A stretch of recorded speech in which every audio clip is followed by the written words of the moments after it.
Washington, 1942. The war maps on the wall were covered in pins, red for Axis advances, blue for Allied resistance. Europe was burning, North Africa was hanging by a thread, and the Pacific was a nightmare. Inside the Oval Office, Franklin D. Roosevelt listened quietly as military advisors debated where American strength should be concentrated next. "Mr. President," one general said, tapping a map of Western Europe, "we can't afford weak links in the Atlantic defense line. If Canada can't hold its sector, German naval pressure could break the entire northern supply route." Another voice added, "Their army is too small, their industry is limited, they'll need us to carry them." Roosevelt didn't answer immediately. He just leaned back, cigarette holder tilted upward, eyes narrowed in thought. Because reports on his desk told a very different story. The reports no one expected. For months, U.S. observers had been quietly embedded with Canadian forces in Britain. What they sent back surprised nearly everyone in Washington. Canadian divisions weren't waiting to be rescued. They were training harder than most Allied units. They were building up armored formations faster than expected. Their air crews were already flying deep strike missions over occupied Europe. Their navy was escorting brutal Atlantic convoys through U-boat territory, and winning. One report read, "Morale extremely high. Troops show confidence not based on arrogance but preparation. Officers emphasize independence of action." Another, "Canadian command structure functioning with minimal reliance on British or American oversight." Roosevelt read those lines twice. Minimal reliance. That wasn't what anyone in Washington had predicted. A conversation in the White House. Later that evening, Roosevelt met privately with a small circle of advisors. "They're supposed to be reinforcing the British," one official said, "not preparing to operate on their own." Roosevelt gave a faint smile. "Maybe that's exactly what they're doing," he replied. He turned a page in the folder. "Industrial output has doubled since 1939. Shipyards expanding, aircraft production rising every quarter. They're not acting like a country waiting for protection." He paused, then said quietly, "They're acting like a country preparing to stand alone." The room fell silent. Because if that was true, it changed everything. The realization, for decades, Canada had been seen, unfairly, as the quiet partner, loyal, reliable, but not a leading military power. Now Roosevelt was looking at evidence that told a different story. Canada wasn't just contributing. Canada was preparing to carry its own front, and maybe more than that. He closed the folder. "They don't need us to hold their line," Roosevelt said at last. "They're getting ready to draw one of their own." Yes, this is where the story gets powerful. Now we show why Roosevelt was shocked. Part 2. The Training Grounds That Shocked American Observers. Southern England, 1942. American liaison officers expected to see Canadian units going through routine drills, basic rifle practice, slow armored coordination, maybe some British instructors guiding everything. That's not what they found. Instead, they watched entire battalions move like machines already tested in battle. Canadian infantry advanced across muddy training fields with precise spacing, covering fire and silent hand signals. Officers didn't shout. Orders passed quickly, efficiently, like the men had rehearsed this 100 times. One American captain wrote in his field notes, "These men train like they expect to land under fire tomorrow." Because they did. Armor that moved like veterans. At a nearby training ground, Canadian armored crews ran live maneuver exercises with tanks and infantry working together in tight coordination. No hesitation, no confusion, no waiting for British officers to step in. Tank commanders adjusted routes mid-move. Infantry squads adapted instantly. Smoke screens rolled at the exact moment they were needed. An American observer muttered, almost to himself, "Who trained them like this?" The answer surprised him. They trained each other. Airmen, already at war. Canadian air crews weren't waiting for permission either. From British airfields, Royal Canadian Air Force squadrons were already flying some of the most dangerous missions over occupied Europe. Night bombing runs, coastal patrols, fighter escorts deep into contested airspace. Losses were real, but so was their reputation. One U.S. Air Attaché noted, "Canadian pilots show aggressive discipline. They do not fly like auxiliaries. They fly like a national force." The Navy that held the line. While the Army trained and the Air Force struck, the Royal Canadian Navy was fighting a brutal, invisible war in the North Atlantic. Convoy escorts through U-boat territory, ice, storms, sleepless nights, and they weren't just surviving. They were becoming one of the largest Allied navies in the Atlantic. An American naval observer summed it up bluntly. If they can keep this pace, they won't be the junior partner much longer. The report that reached Washington. When the compiled report finally reached Roosevelt's desk, it didn't sound like an assessment of a small supporting nation. It read like the profile of a country quietly transforming into a self-sufficient war power, training independent, command independent, production rising, morale unshaken. Roosevelt leaned back after reading the final page. So that's what they're doing, he thought. Not waiting, preparing. By now, Allied planners no longer spoke about Canada as a supporting force. They started speaking about Canadian sectors. Entire operational zones where Canadian commanders made the decisions, set the pace, and carried the responsibility, not because they were told to, but because they had proven they could. And the Americans were watching closely. The operation that changed perceptions. During a large-scale rehearsal for a future invasion of Europe, Canadian units were assigned what many believed was a holding role. Secure a difficult coastal zone while larger Allied forces maneuvered elsewhere. The terrain was brutal. Cliffs, mud, narrow approaches, limited armor mobility. Some Allied planners quietly assumed the Canadians would struggle. They didn't. Canadian engineers cleared obstacles faster than scheduled. Infantry units adapted to shifting terrain without waiting for new orders. Field commanders coordinated artillery, armor, and infantry with speed that surprised nearby American observers. An American colonel reportedly said, "They're not holding ground, they're shaping the battlefield." That comment made its way into an after-action summary, and then into Washington, command without supervision. What stood out most wasn't just performance. It was independence. Canadian brigade commanders made rapid tactical decisions without waiting for British or American approval. Communications were clean. Logistics flowed. Units repositioned efficiently under simulated pressure.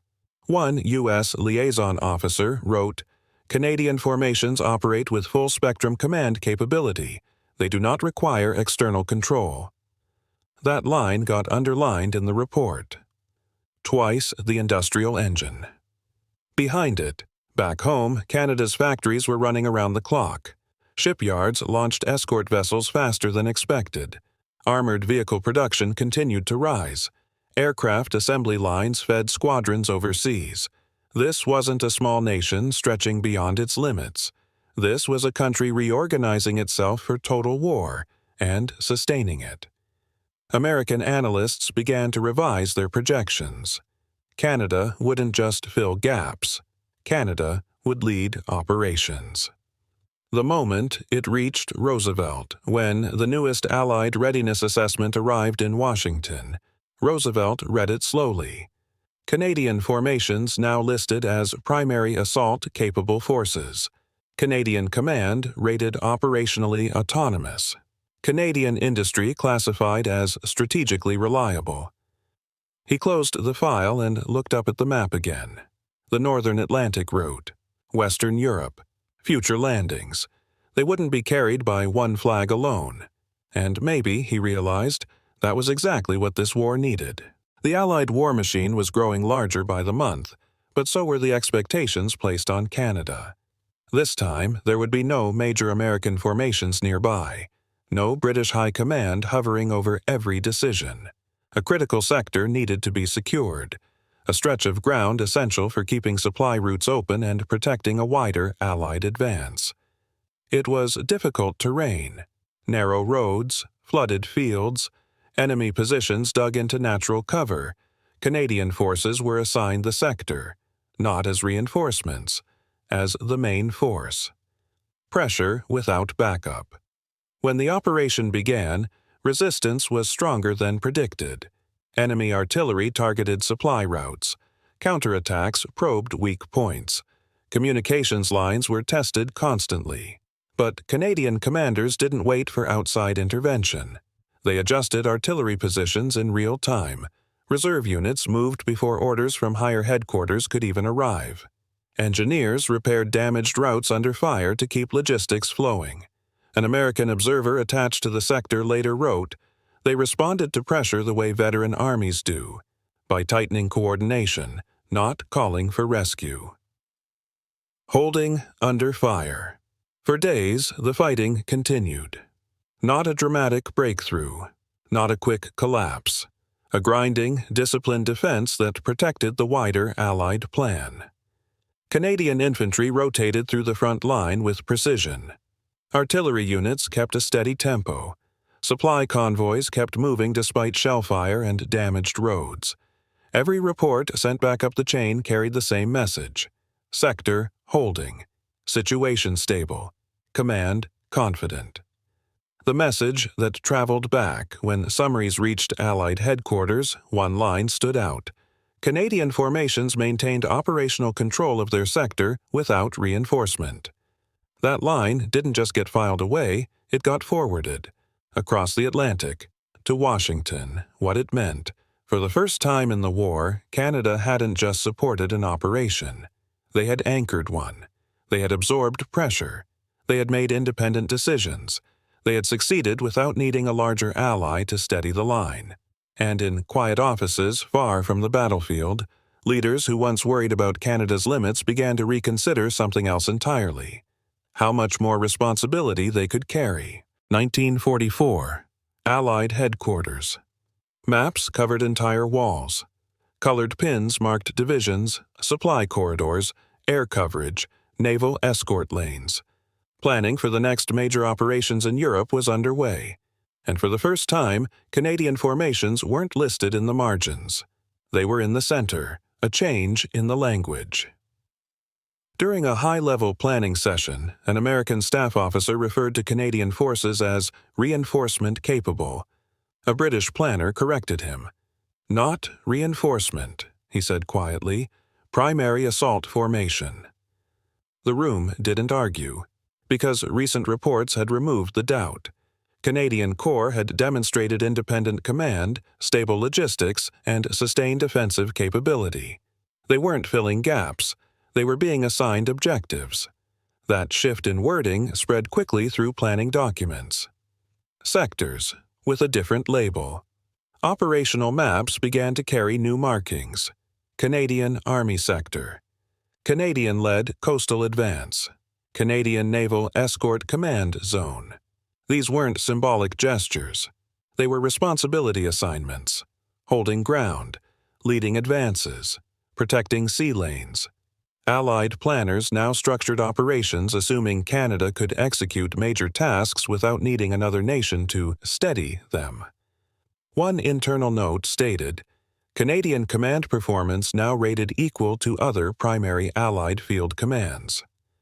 That line didn't make headlines, but it changed planning across an entire front.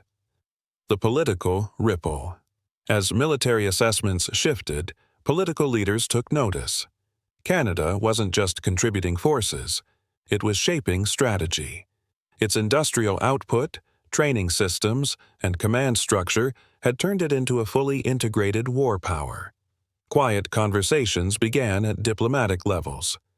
How would post-war planning reflect this new reality? What role would Canada play in shaping the peace? Those questions hadn't been asked seriously in 1939. Now they were unavoidable. Back in Washington, when summaries of Allied command evaluations reached Roosevelt's desk, he read them with a knowing expression.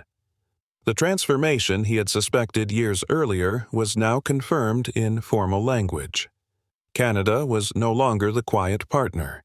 It was one of the pillars holding the Allied war effort together, and that meant the future balance of power, even among friends, was changing. Late 1944, Allied advances across Western Europe were accelerating, but so was the resistance. Every major push required coordination, supply discipline, and commanders who could adapt in hours, not days. One critical offensive needed a force that could move fast, hold ground, and keep pressure on a retreating enemy, without constant supervision from higher command. That role went to Canadian formations, not as part of someone else's plan, as the force expected to carry the momentum, moving faster than expected. As the advance began, Canadian units pushed through contested territory with a pace that surprised even Allied planners. Engineers repaired bridges almost as quickly as they were damaged. Infantry battalions rotated efficiently to maintain pressure. Armored units exploited openings before resistance could reorganize. Reports from liaison officers carried a new tone. Canadian command maintains operational tempo without external adjustment. In simple terms, they didn't need to be told what to do next. They were already doing it, holding the corridor. The real test came when enemy counterattacks tried to cut the supply corridor behind the advance. If that corridor failed, the entire push could stall. Canadian units pivoted quickly, reinforced weak points, and stabilized the line before higher command even issued revised orders. One Allied observer described it later. They didn't ask who would support them. They became the support. That sentence traveled far beyond the battlefield. Allied eyes, open war correspondents embedded nearby, began sending reports back home describing Canadian forces not as attached units, but as leading elements in major operations. Photographs showed Canadian armor at the front of advances, Canadian engineers reopening key routes, Canadian artillery coordinating fire missions with precision. Public perception slowly caught up to military reality. Canada wasn't following. Canada was helping drive the advance. The strategic impact. By the time operational summaries reached Allied High Command, the conclusion was clear. Canadian forces could sustain offensive momentum on their own axis of advance. That wasn't just a compliment. It was a planning factor for future operations, and it confirmed something Roosevelt had realized years earlier. Canada had grown into a nation that could stand in the line and move it forward. Early 1945. As Allied leaders planned the final phases of the war in Europe, attention slowly began turning toward something just as important. What would the post-war world look like? Meetings that once focused only on troop movements and supply routes now included discussions about reconstruction, international cooperation, and the balance of power among nations that had carried the fight. And something had quietly changed. Canada wasn't there as an observer. Canada was there as a participant. A seat earned, not given. At earlier conferences in the war, Canadian representatives often worked behind the scenes, coordinating logistics, production, and manpower contributions. Now, their role was different. Canadian delegates spoke about shipping capacity, air training programs, and industrial output not as contributions to someone else's effort, but as pillars of a shared Allied strategy. Other nations listened. Because Canadian forces were not only present on the front lines, they were leading operations, sustaining advances, and protecting vital supply routes across oceans. Diplomats could read the same reports the generals did, and those reports carried weight, from support to stakeholder. When post-war planning turned to rebuilding Europe and establishing new systems of international cooperation, Canada's voice carried more influence than ever before. Why? Because the war had demonstrated something undeniable. Canada had mobilized its industry, trained its forces, and commanded its formations with the consistency of a major power. It had proven it could help shape outcomes, not just follow them. One British official reportedly remarked, "They've earned the right to be heard." That sentiment wasn't just politeness, it reflected reality. Washington takes note. Back in the United States, political leaders recognized the same transformation. Canada was no longer simply the reliable neighbor to the north. It was a nation whose military performance and industrial strength had helped stabilize entire fronts of the war. In discussions about post-war security and international cooperation, Canadian participation wasn't seen as symbolic. It was seen as essential, a new balance. Among allies, the war had forced nations to reveal their true capacities. Some had struggled under pressure. Others had adapted. Canada had done more than adapt.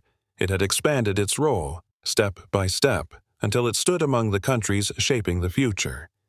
And though no formal declaration marked the moment, everyone involved in those meetings understood. The partnership between the United States and Canada had entered a new phase. One based not on protection, but on shared strength. Washington, early 1945. The war in Europe was nearing its final phase. Reports flowed constantly across Roosevelt's desk. Battlefield summaries, industrial statistics, diplomatic cables from Allied capitals. But one evening, after most of the staff had left, Roosevelt sat alone with a briefing file that summarized Canada's role across the entire war. Army operations, naval escort dominance in the North Atlantic, air training programs supplying thousands of Allied pilots, industrial production numbers that had far exceeded early war predictions.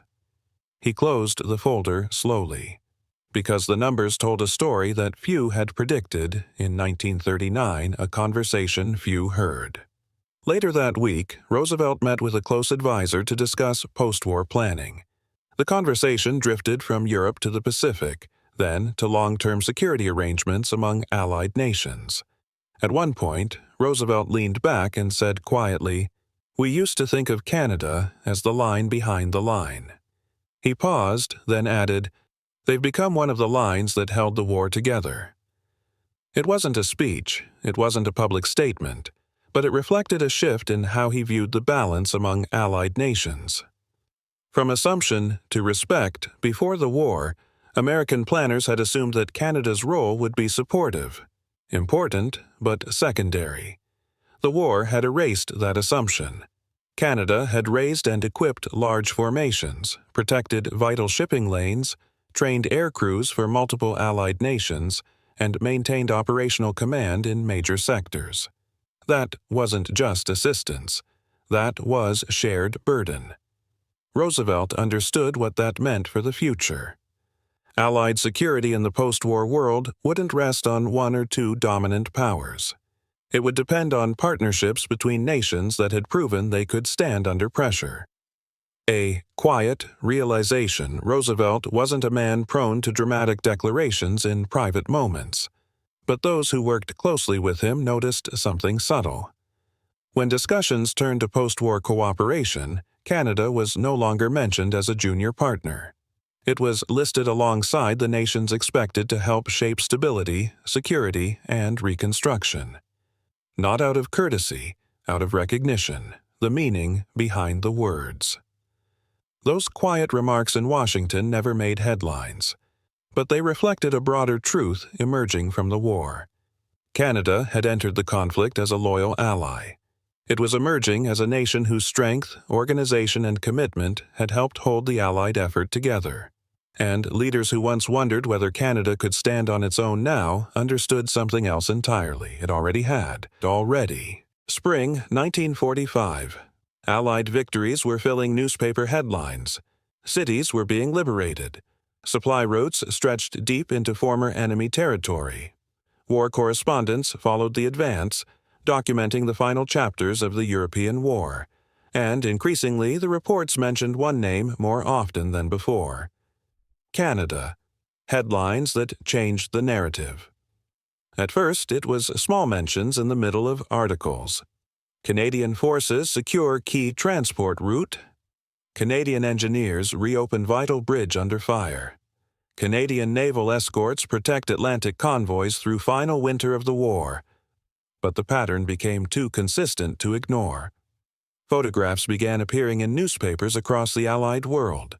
Canadian troops leading columns through liberated towns, Canadian vehicles at the front of advancing formations, Canadian crews maintaining the lifeline of supplies that kept the Allied push moving. These weren't staged publicity shots. They were frontline reality. Correspondents see it firsthand.